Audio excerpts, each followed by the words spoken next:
Talk and rock radio, where friends meet at the intersection of life, inspiration, and music. Here's your host, Rick Kern.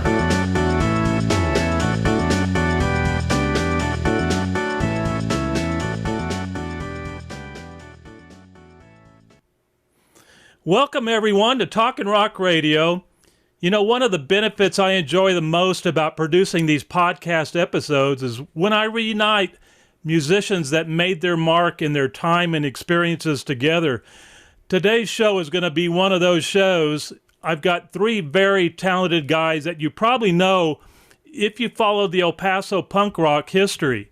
With us today is San Francisco transplant, now living in Clint, Texas, from the Rhythm Pigs, Ed Ivy. From El Paso, Texas is also former Rhythm Pig member Greg Adams. And from Plano, Texas, former member of the punk rock band Teenage Popeye, Mike Nazenso. Welcome, guys. Glad to have you with us today. Nice to be here. Hey, Rick. Glad to be here. How's everybody doing?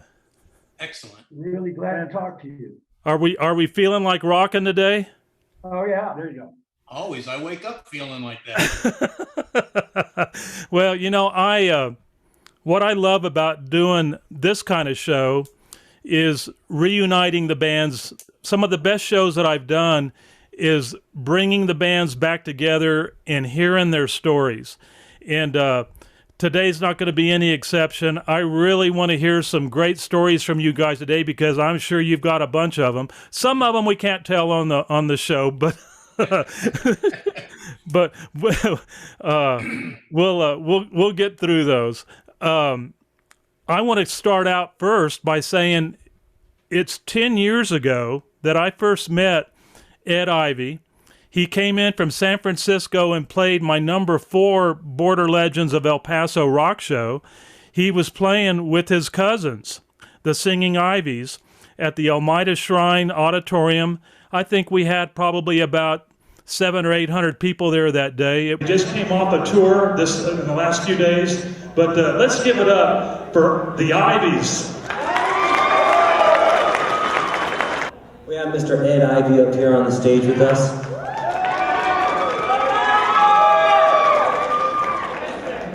He's still not as popular as my two sisters, but yeah. It was a fun show. What do you remember about that, Ed? Well, I was really glad to have my cousins there. They're all very talented. And also, it was a great place, Almeida Shrine. That was just a beautiful place. And it was a killer night. We had a lot of fun with it. You know, that place was Rod and I did 5 concerts there, and then we did 3 at different places. Actually, 2 of them were at Lancers. And then we did one out off of Country Club Road at a big hall out there, a big wedding hall. But the Almeida was our favorite because we could really put a lot of people in there. We had a green room for the bands.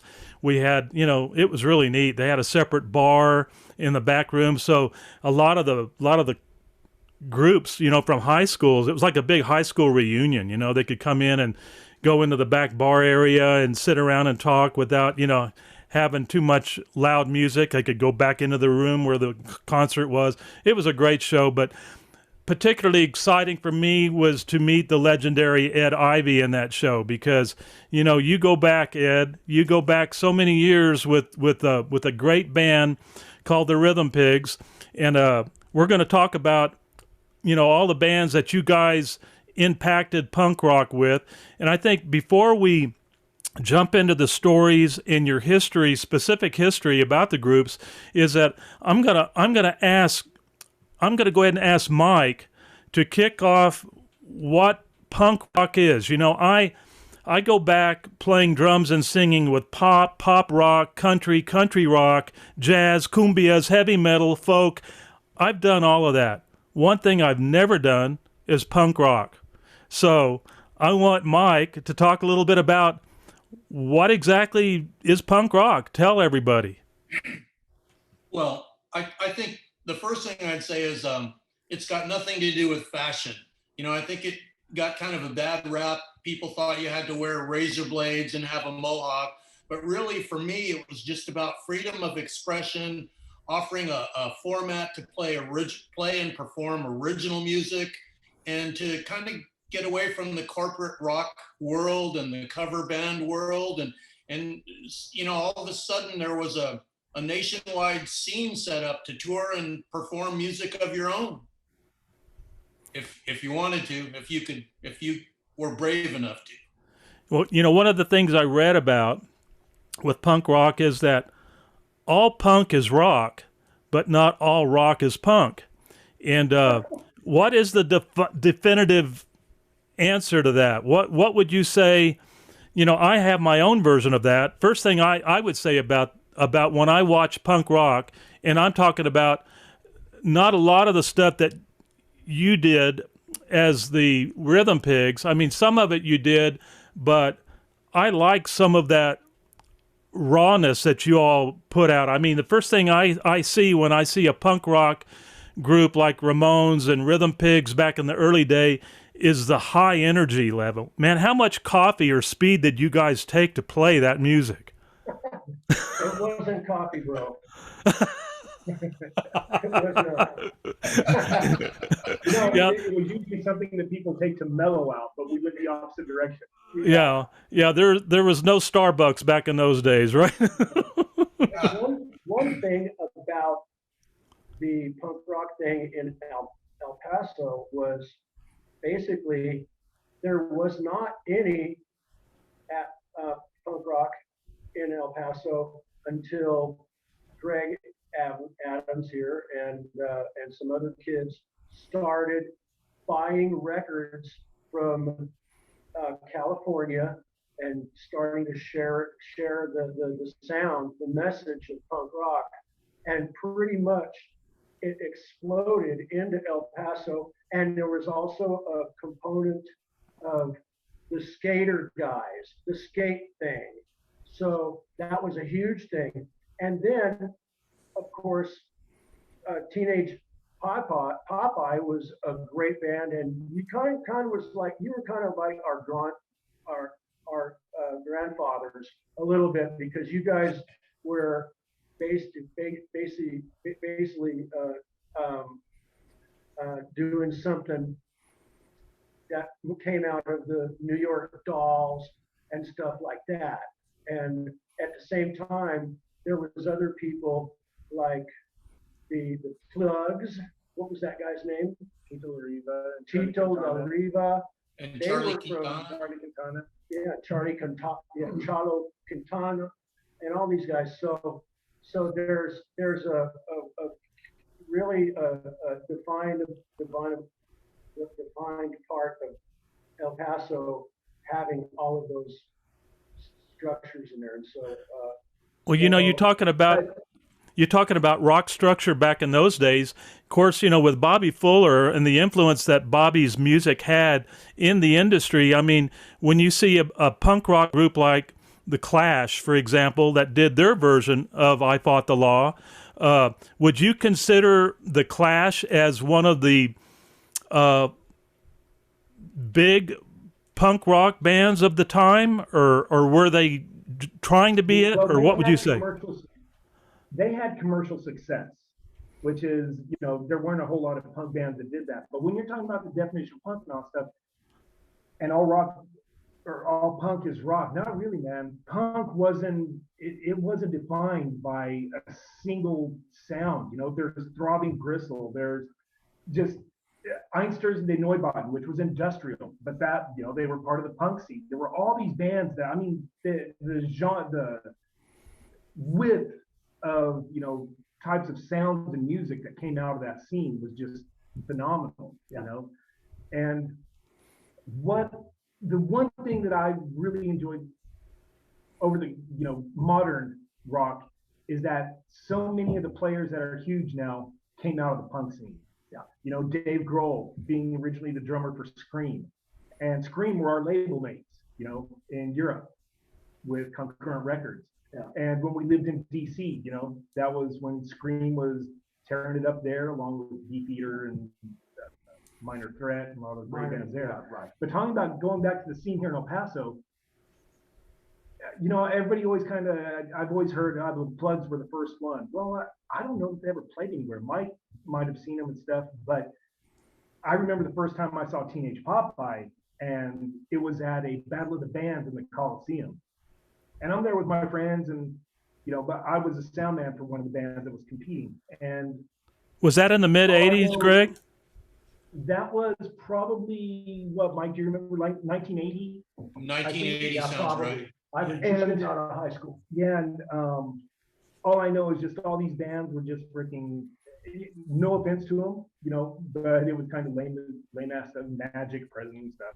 These guys, great musicians all, good people all. But man, all I know is when Teenage Popeye got on there, it freaking just blew the freaking doors off the place, you know? That's right. You guys just absolutely freaking just made everybody look freaking slow and lazy and dumb, and I don't know what else. You know, and all I know is the energy and freaking everything else. At that moment, I was sold. You know, absolutely sold. This is what I want to do. You know. You know, I recently, and I'm going to put some of the video up today of the Teenage Popeye 9 years ago when you guys played at Tricky Falls, and I tell you what, talk about the apple not falling far from the tree. When I see, you know, Kofi Baker playing drums, I mean, of course, his dad, the great Ginger Baker, I mean, to hear this guy play, I mean, you can see the gene was definitely passed on.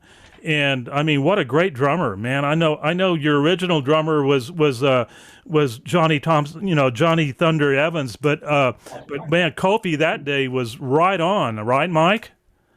Well, yeah, he's I right. would say that Kofi is a phenomenal drummer, very close in skill level to his dad.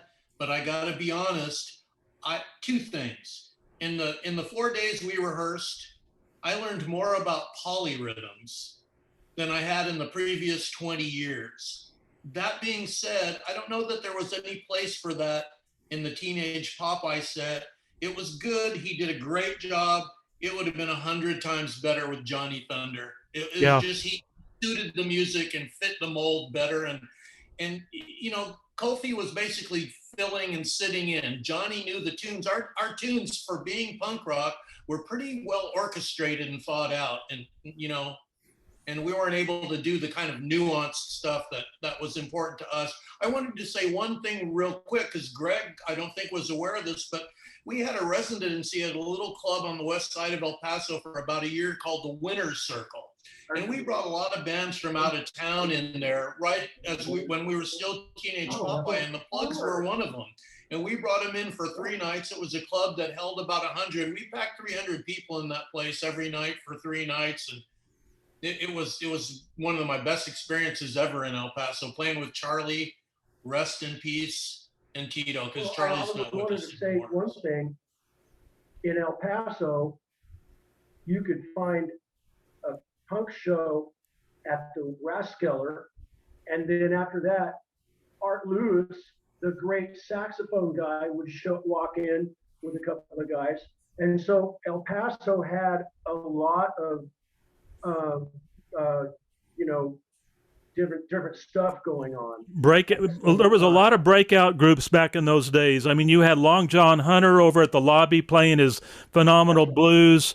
You know, we had, you know, I mean, depending on what part of town you're in, Northeast, you know, West Side, we had the surf music, we had the Hispanic groups. I mean, there was so many good ones, you know, Bobby Rosales, Bobby and the Premiers, you know, you had my band at the Knights Club playing 6 nights a week, you know, and I was talking with Doug Neal about this yesterday, and he reminded me that back in that time, and I'm talking 69 now, when we started there till 72, we played, that was my gig the whole time I was in college, but we had in El Paso the only, I mean, it was written up nationwide as being the top dance city in the country at that during that time. We had entertainment at the Knights Club 6 nights a week, and it was my band that was doing it with, you know, Jim Reese from the Bobby Fuller 4. I mean, we had a blast. I mean, talk about a wonderful gig for me to be going to college, and then I could go and my drums are already set up every night, go and play the gig, go home, do a little homework, go back to college, do it all over again. Did that for 4 years. So El Paso had a lot of things going on, like you said. Art Lewis, I mean, there was a lot of great musicians all over the place, And, of course, Long John Hunter was one of the best. I mean, everybody went over to see Long John. I mean, when the groups came to El Paso to play at the Coliseum or wherever, when they got done, they would go to Juarez. I mean, when Neil Diamond was at UTEP in 1969, the lead singer in my band, Mike Wall, he was a local DJ as well, he and I took Max, the drummer, over to Juarez to see Long John and different bands and stuff over there, because he said, my good friend Bob Dylan wrote a song called Juarez, and I have to go to Juarez so I could tell him next time I see him I was in Juarez, got to see what he wrote about. So that was a fun time. But yeah, seeing Long John Hunter was always a treat for all the musicians, because he was everybody knew about him. He had a lot of famous musicians going over there to watch him play and everything. And the very last show that he did was done by a gal named Donna Pence. She brought him to El Paso, and he played a bar up on Mesa Street, and it was great. I'm getting sidetracked, guys, with a lot of this stuff, because I can talk about all that stuff that I know about, but I want to hear more about you all. Well, I just want to interject one thing before that subject moves on. Like right off the bat, you were talking about how you had played in, all these different styles of music, and then Mike just kind of mentioned how Kofi, talented guy and everything, but it just didn't really fit well. And you had said the one thing he hadn't played is punk. Punk, it wasn't something you could fake. It had to be in you. You were doing it because it's almost like what you had to do. And musicians can be ultra talented and be able to play every genre you can mention. But if they try to play punk, they're not going to pull it off. And you've got to be in a so off of the beaten path, and you're not just doing it because you're going through the motions and you're playing a song. You're doing it because it's from the heart and you're pissed or whatever your motivation is, and it's just pouring out. And you guys were in the places where you could see it and get exposed to it and catch the bug, right? To be able to be a part of the scene, correct? Well, it was Mike, he started the scene, and I think by the time I decided I wanted to start a band, I didn't know of any places that were happening. That's why, like, for our first few shows, we booked Sancho Brothers Hall, brought in the Dead Kennedys, brought in Black Flag, brought in some other bands, but there was no place to play. So we made friends with Sancho Brothers and booked their hall. And then at that point, we made friends with Dean Smith, or Dean Small. Anyway, Dean Small. That was he owned the Rathskeller. The old man that had and Rick Melendez was the manager there. So we just made a deal with them. Let us play here every Friday and Saturday. That's kind of like what you guys had at the Winter Circuit. We just kind of like, hey man, help us out. At the same time, all of a sudden, punk was really getting big. And when we were playing in the Rathskeller, I don't know if punk was ever big. Well, in El Paso, there was a lot of kids who were marginalized by other people, and so they wanted something to do, and punk rock came out. And then later in the 90s, there was a whole bunch of bands coming out kind of with the punk roots, like what's the name of the band, the guy that's Bixler? Oh, Cedric, yeah. And they were just they went everywhere. I mean, at the drive-in. At the drive-in, you're talking about Sleeper Car at the drive-in, those guys, yeah. And really, I mean, they were world renowned. Yeah, Jim Ward of Sleeper Car and at the drive-in. I mean, he played my Border Legend show too. He's phenomenal. In fact, just a few weeks ago, I was out at Sonic Ranch, and we had just had dinner with Tony, and I was out there with Terry Manning. He was mixing a group out there from Wisconsin, and in walked Jim Ward. I hadn't seen him for a while, so it was kind of cool. He hadn't seen the new big blue room out there that Tony just put up in the last year or so. Beautiful studio. He now is the owner of the largest recording studio in the world. You know, it's incredible. That's crazy. You know, phenomenal. And of course, you guys recorded out there, right? We did, yeah.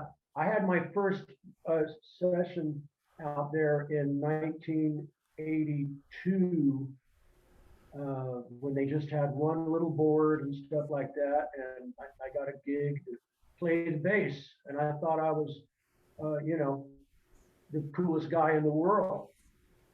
They've got 8 of them out there now, Ed. They got eight boards out there now, eight studios. It's phenomenal. Got everybody's. Everybody's famous board. Oh yeah. It's great. It's a great place. I love it. You know, one of the fun things that I've really enjoyed about listening to you all, and when I say you all, I'm gonna refer to Rhythm Pigs right now, is that how you took some songs that we've all heard, like the theme song from Charlie Brown, you know, Peanuts.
You know, and turn that into a punk song, you know, and then the Marlboro Man. I mean, what was the inspiration of taking those songs and making them your own? Who did that? Was that you, Ed, or Greg? I think it was me and Greg and all the other people. And you know, the punk thing in San Francisco, I mean, I should say in El Paso, was definitely a part of many parts, really.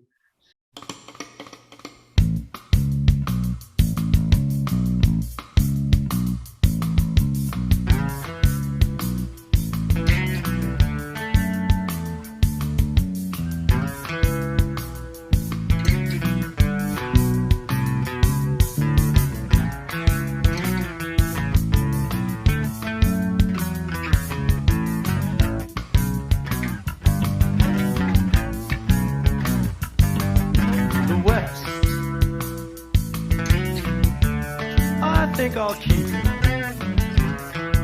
Yeah, I was riding out here on my horse and I found it. It doesn't matter that people lived here before. God says it's mine.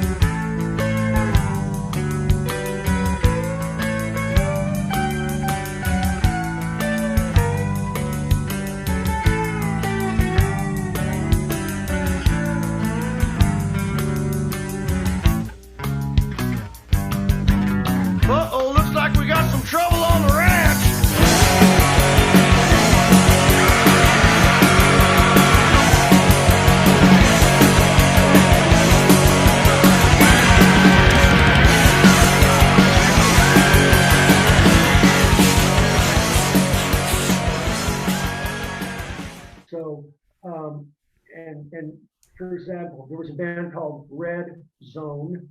That was our buddy Rob Norrid, and he was on the harder tip of the punk rock thing, and another guy was John Otto. He called him John Williams. John Williams, Mike Gray, and Mike Gray, and a bunch of those kids moved out to yeah. So it was a really great, very fertile scene. We kind of rode on the coattails. For us, we kind of rode on the coattails of the Albuquerque scene, because one of our the bass player for Red Zone was from Albuquerque originally, so he had connections to all the punk rock bands there, Jerry's Kids in particular. So before, actually, I'm not even sure. I think the first place we ever played before we even talked to Brothers Hall was in Albuquerque, right? Because they had a punk scene there, so we went there, and then us and Jerry's Kids became fast friends, and we were playing back and forth. We had them here in El Paso all the time. We were in Albuquerque all the time. We'd go up together to Denver and stuff like that. And when you talk about punk rock, some of those guys rode the freight trains to get to California. Dave Duran. Wow. Duran, I just ran into him about a month ago. And so anyway, so a lot of these players, they held it on their pet right there on their chest right there. And they were punk rockers. Let me ask you I'm not sure. Let me ask you a question, Ed. You were talking about how you went up to Albuquerque and everything, working with the scene up there. There's a song that you all did called Nomad, and it starts out sounding like a Native American, with the flute playing and everything. Really, really nice. Who wrote that? What was the inspiration of that song? I think I wrote it.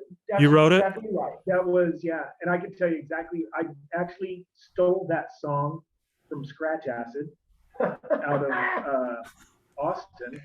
Although when I played it for Scratch Acid, when we played live with them one time, and I was like, "Hey, you know what, man? I stole this. This is that song," and they're like, "I don't hear it. That doesn't sound like our song at all. I don't know where you think you stole that from, but no, it's not." Anyway. And and I wrote the lyrics as we were driving into Jackson, Mississippi, while in the back of the van. And who played the recorder on that? I imagine Ed did. He must have played the recorder. I think I did. Yeah. It was really good, man.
Yeah. You know, because in the early 80s, there was no, you know, cell phones and anything.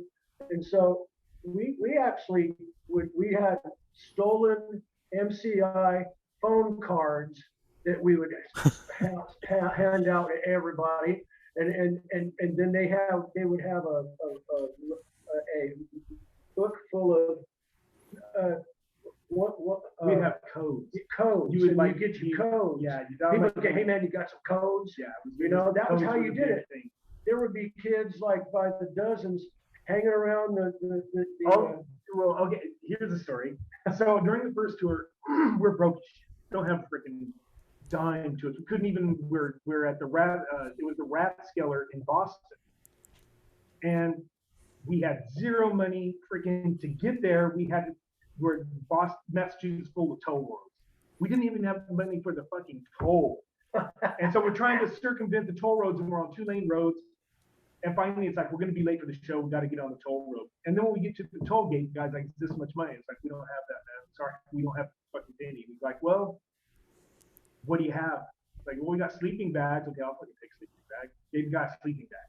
And we get through the toll by giving the guy a sleeping bag. We get to the Rathskeller, and, you know, we do our sound check. And it's like, can we have a beer? And they're like, no, you got to pay. You know, until we pay, you know, no credit, no shit. You know, you don't get anything until you pay. So fuck. So I go out in front of the Rathskeller, and there's a payphone. So I had some codes. So I just started asking people, hey man, you want to make a long distance call?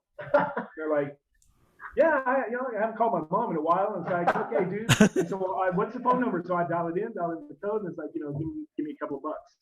The guy would talk on the phone. It's like, 5 minutes, time's up, man. Bye. And then anybody else, and who, you know, they're just walking by and like, want to make a long distance call? Want to make a long distance call? Next thing you know, I walk in there with a handful of bills, man. And the guys, and I'm like, give us a picture. And the guys are like, where the fuck did you get the money, man? Wow. Yeah. And next thing you know, we're just having that one picture of beer was like the best thing in the world.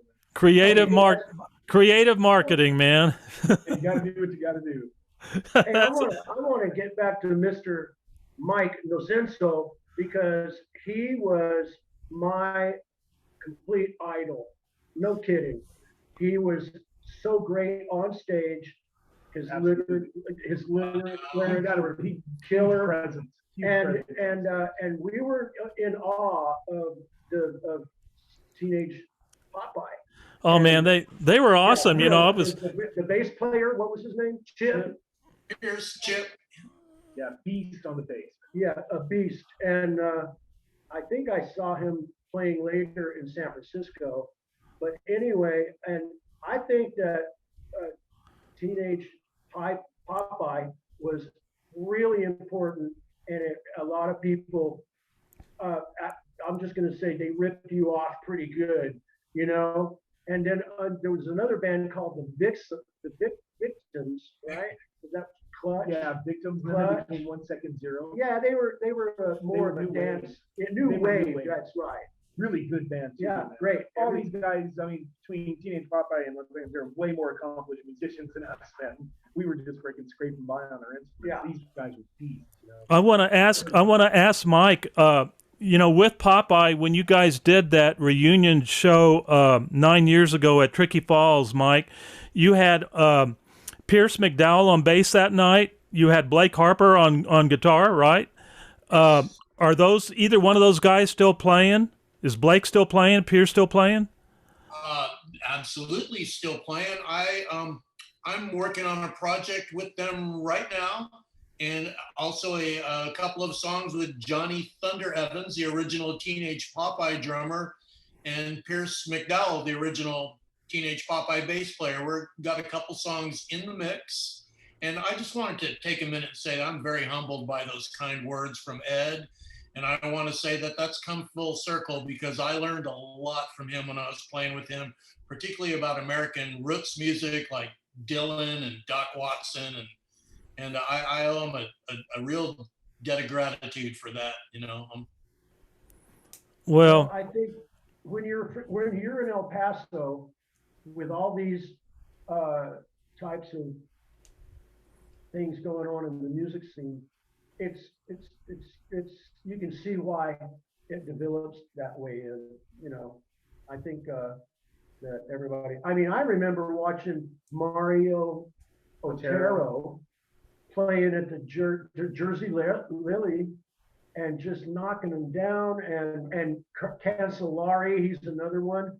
Oh, And wow. all of these things, we're not really talking about punk right now, but believe me, Cancellari was a very punk brother. Don't worry about that. He was full of angst and ready to blow up, and so I think all of us ingested a lot of that from those guys back in the.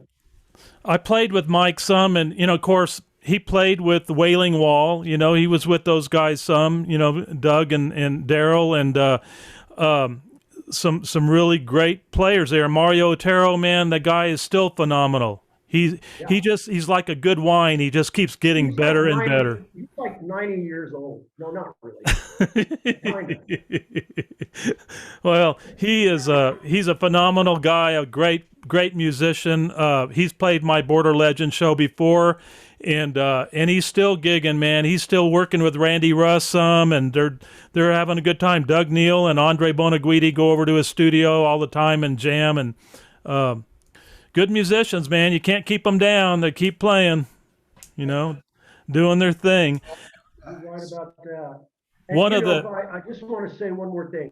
Rod Crosby was the backbone for anybody who needed to get gear, or plus we did a great recording right there at Rod's Rosewood. At Rosewood. And I think that Rod was a heavy dose for all of us. Rod was a great guy, man. I miss him. I miss him tremendously. He'll never be forgotten. That's for sure. Anyway, let's talk more about. I want to talk about Mike's song. There's one song that he did called Psychic Driving. Did you write that song, Mike? Pierce, the bass player from Teenage Popeye, and I wrote that together. That actually started with the bass line that you hear that begins the song.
Then I added guitar, and I wrote the lyrics for that song based on my reading about the CIA's MK Ultra program. It was a program of mind control by the CIA, all those LSD experiments and stuff that you read about now.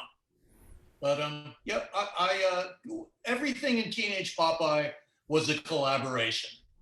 I mean, oftentimes John and Chip would get together and work out the rhythm section and bring in a finished song that just needed guitar and vocals, and they would leave that to me. I want to also say that both of the guys I played with, John and Pierce, were much more technically advanced musically than I was. They're really trained, excellent musicians.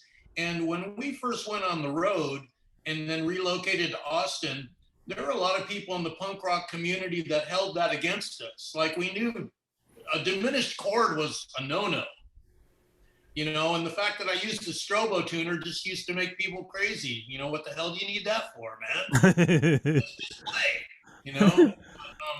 But I was lucky to have joined up with those fellas. That's basically what I'm saying. Another song that you guys did that I really like is Tomorrow Never Knows, the Beatles song. You did a great job on that one. Well, thank you very much. And I would say once again that most of that was Pierce McDowell's.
Innovations. He had just gotten some very rudimentary synthesizers and sequencers, and he put that whole thing together. That's really his baby right there.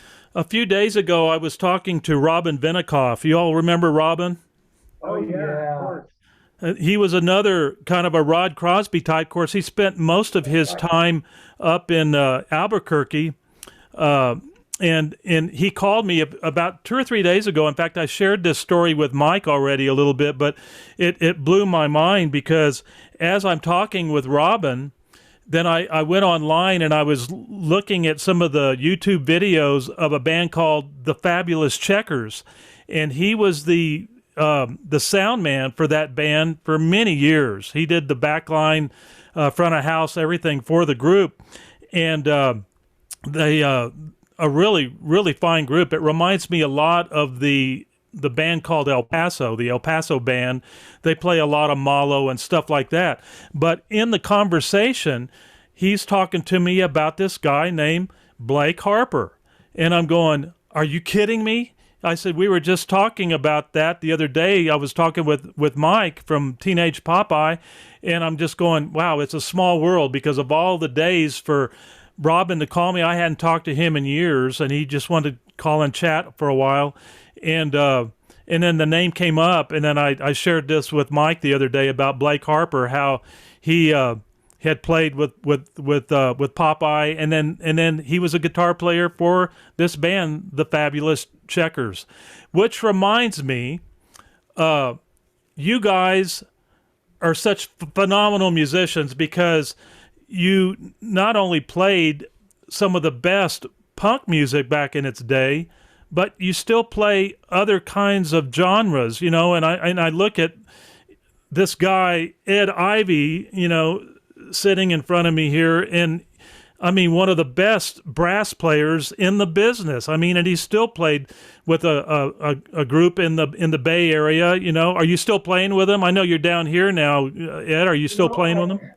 I decided not to. I decided to leave the Bay Area for a few different reasons. My mom is getting up in years, and I want to be with her as much as I can. And also, the Bay Area is a mess. I happen to be a partner in a restaurant in San Francisco, and we're still at it. My partner is taking care of it, and I decided to hang around with my mom. But anyway, San Francisco has lost a little bit of its luster, I could say, and it's just because of, you know, whatever the patterns are. But anyway, it was great. I mean, I cherish every experience about being a player in San Francisco for so many years, especially as a tuba player, because that was what I started doing, and I love it a lot. And maybe I'll have to go to Juarez and get into the banda. Orale, I'll go play some cumbias with you, man. Let's go. We'll work for Tecate and Fred sandwiches, right? Yes, sir. There you go. But I want to also, I also want to tell you that one of the standouts for me is Greg Adams, because he always knew what to do. We had some really letdowns. We got ripped off. We got pulled over by the Canadian Customs, and they were going to take me to the brig. Yeah, I mean, they found a picture or a flyer. It was a postcard. It was a postcard, yeah. And it was a band called Priapism out of New York City. They gave us a whole bunch of these postcards. Right. And they said, oh, this is pornography. Child pornography. Yeah. It was obviously photoshopped photo of a little kid, a naked kid from back in the early 1900s. Yeah. Whose schlong went on the ground and for another 3 feet, you know. So they see these and they're like, this child pornography. So and they were in his suitcase. They hauled me in. So they locked him up. Another Ginger Baker moment, right? Remember Blind Faith? You know what? Yeah, exactly. I forgot about that thing. I've got that album. Okay. We were, and what's crazy though, it was at a remote border. I want to say it was in Minnesota. I think it was in Minnesota. Emerson. And so there was no town nearby because we were going to our gig that we were playing that night in Regina. It was Regina with social unrest. So we're sitting there waiting for this. So they had to bring in a guy from the nearest town to come pick up Ed out of the cell so this guy could lock up for the night, because it was just a one-man post, so remote.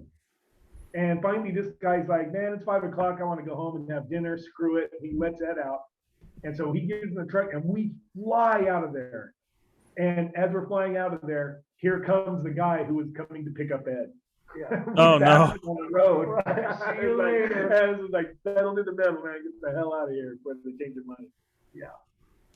Wow. Yeah, well, this is all, that's what happens when you're up against the punk rock, basically. Yeah, I can't. Anything we can got happen. we got searched. Wouldn't get served in restaurants. Oh, yeah. I mean, it was just Yeah. it was always something that I remember- eventually you're on tour. Oh, well, we were, one time we had a couple of kids with us eating at a Denny's, and the cops, somewhere in Ohio, I guess, and they said, okay, you guys have to get out of right here now.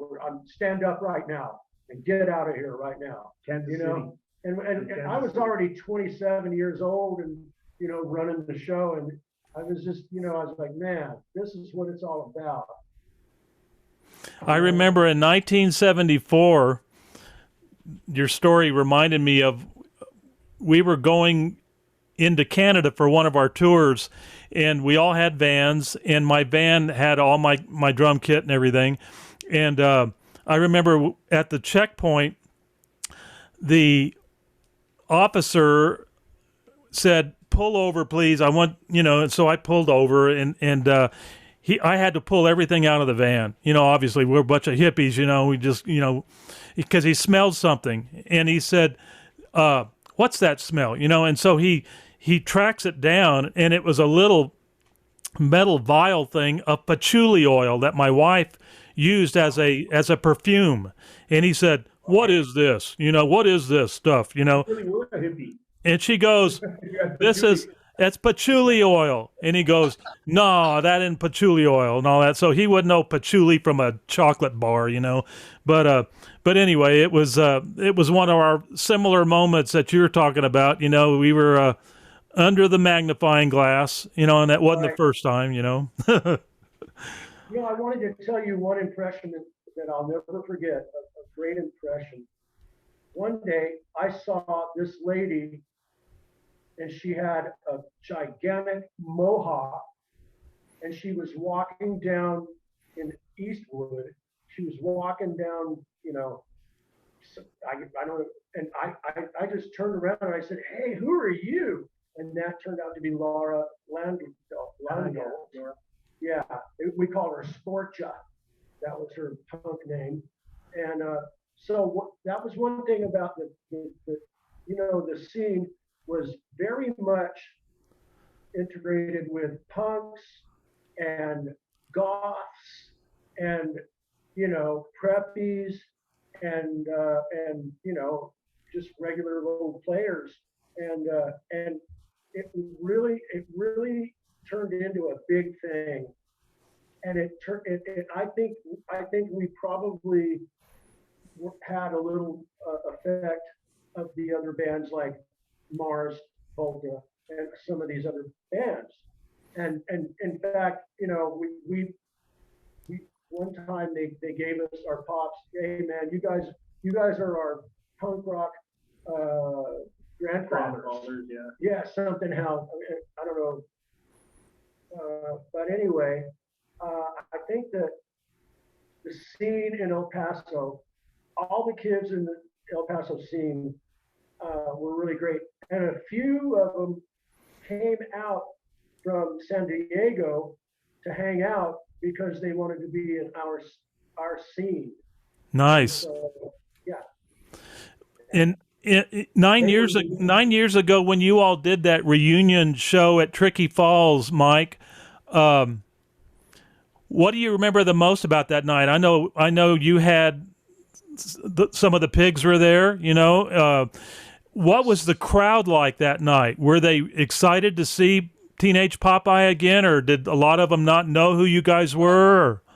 The night before the show, there was a terrible freeze and a terrible winter storm.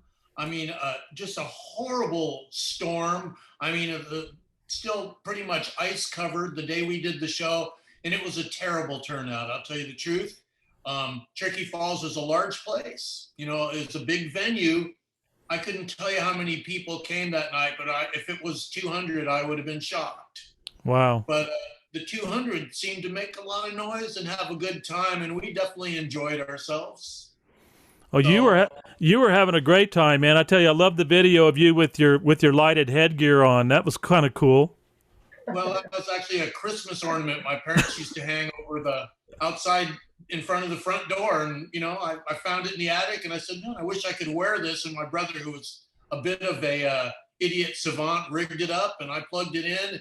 By the time, if you watch that video, you can see at the end of the song, I run away from the microphone. I ripped it off my head because I hadn't tried it. And it was so hot, I was afraid my scalp was on fire by the time that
to see Ed again and just be on the same stage, that dividend I will never forget. It was a blast. And Blake joined us that night. He's the first guy I met when I moved to El Paso in '69. He's a great guitarist. So.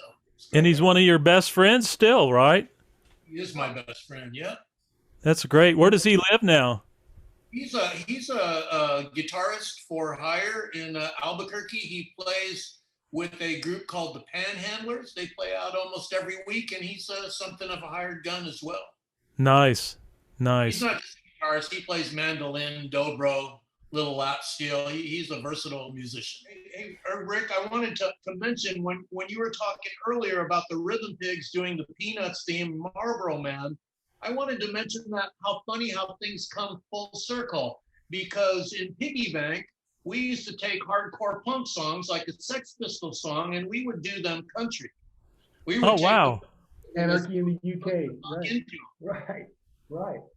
That's pretty cool. That's cool. But you know what was great about that band is because of all of us, I mean, punk was just, it's what we were, it's what was in us.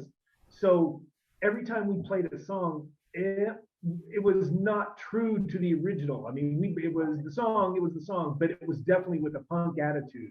And I think that's what made that band so much freaking fun, man. because there was nothing about like, we've got to nail it exactly like the original. No, we were like, okay, we let each other. I mean, it was all open to just however we were going to attack the song, and that was so much fun. I think that's what I like the most about the song Marlboro Man, is because here I'm hearing that theme song throughout it, and then all of a sudden you guys break into a manic state, which is what really was so cool about it, and then you transition out of it again, and then Ed's, I think it sounded like Ed, where you're saying, and I'm going to keep it, or we're going to keep it, or something like that. I'm trying to. Yeah, I'll keep it. I think I'll keep it. The West. Yeah, that's it. I think I'll keep it. Yeah. And by the way, I wanted to mention something. I saw the Los Lobos at a place in a transmission shop. Kent Bales had a place on the east side. Did you ever see any of those shows? No. Well, I guess it was probably 81 or something like that. But that was the first time I saw a real show, kind of punk, and so I wondered if anybody knew about that, but yeah, it was no, and I bet you Charlie was drumming. Oh, of course he was. Yeah. Who's that? Charlie Quintana was probably drumming for him. Yeah, because he would go in and out with them. But Charlie Quintana's list of musicians he played with: Dylan, Bob Dylan. I mean, just that guy played with some legends. If you ever look at his IMDb list of bands and musicians he played for, it's phenomenal, just amazing. Guy was 4 houses down the street from me, behind Burgess High School over there. I met him when he was 12 years old, and my brother came home and said, "You got to jam with this buddy of mine." And he was a kid. I mean, just I couldn't believe it. Hell of a drummer. Is he still around, Greg? He passed away. Oh, he passed away? Okay. Yeah. I'm sorry to say I never knew him. I don't know, maybe because it was when I was on the road or something. I don't know. I don't know his history. And that's just a couple of years. Him, and also a mutual friend with Mike was Jerry Gomez. Oh yeah. And Jerry Gomez, he wasn't a musician, but the guy was actually kind of integral to the scene here because of his friendship with Charlie and the Floods. He moved out with them to LA, and that's when that punk scene was just, starting to take off and everything. And Plugs were influential out there in LA. And so Jerry ended up working for X and some of those early LA heavy hitter punk bands. Yeah. Interesting. Well, guys, this has been an absolute gas visiting with you, rock stars. Oh, You guys paved the way, and I so appreciate you sharing some of your stories with us today. I've still got to edit in some of the music and everything to finish up the show, but thank you for sharing your passion for music, what you've done, what you've accomplished. I really appreciate you guys. Hey man, you know what? It's great for you to have us on, and you're doing a great service for the whole world, really, because it's going all around. And El Paso is well represented by yourself. Thanks, Rick. I mean, what you're doing, definitely appreciate it, man. Yeah, man. Appreciate what you do. Okay. Thank you, guys. Mike, it's been an absolute gas getting to know you, my new friend, and Greg and Ed. You guys rock. Keep doing what you're doing. Even if it's not punk rock, you all are still great musicians. Keep doing and keep your passion going. And let's stay in touch, okay? You got it. Thanks for getting us all together. I love seeing you guys. I miss you both terribly. Hey, miss you too, Mike. Yeah, Mike. Come visit. I'm going to do that. I promise. All right. It's been an honor. We'll see you guys later. Right on. Hey, y'all take care. Take care. Bye-bye now.